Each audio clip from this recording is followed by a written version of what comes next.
This story is about my experience as a soccer player at Duke and then as a professional player at AC Sparta and Lorraine FC.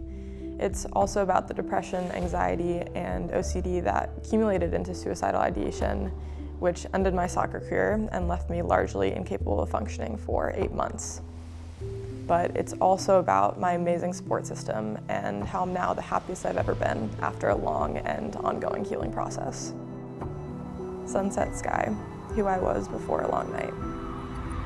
I was raised in Fairhaven, New Jersey.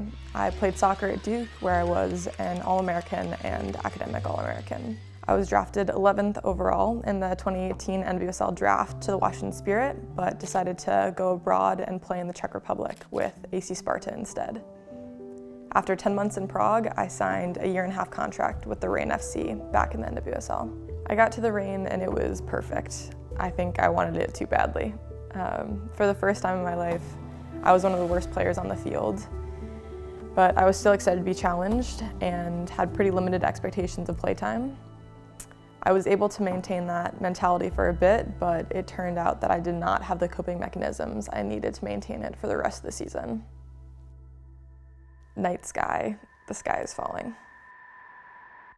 2 months into my time at the Reign, I began a slow spiral downwards.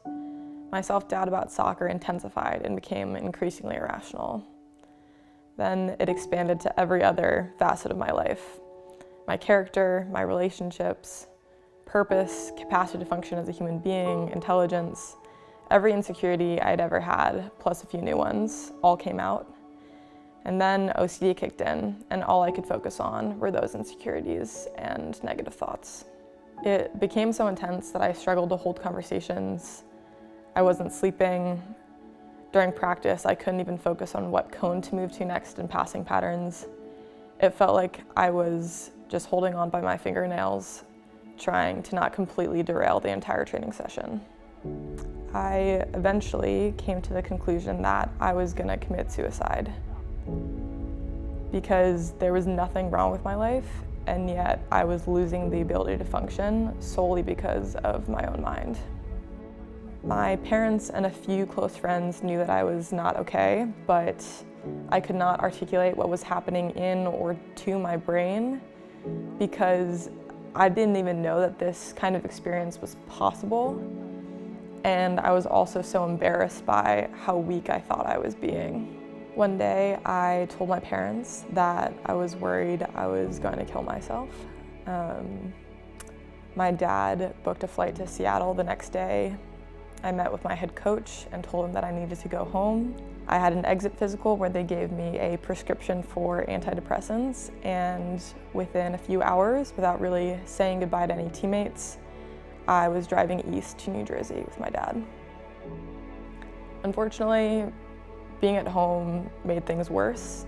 Leaving the Reign validated all the things I'd been telling myself, that I was weak, incapable, and generally a terrible person.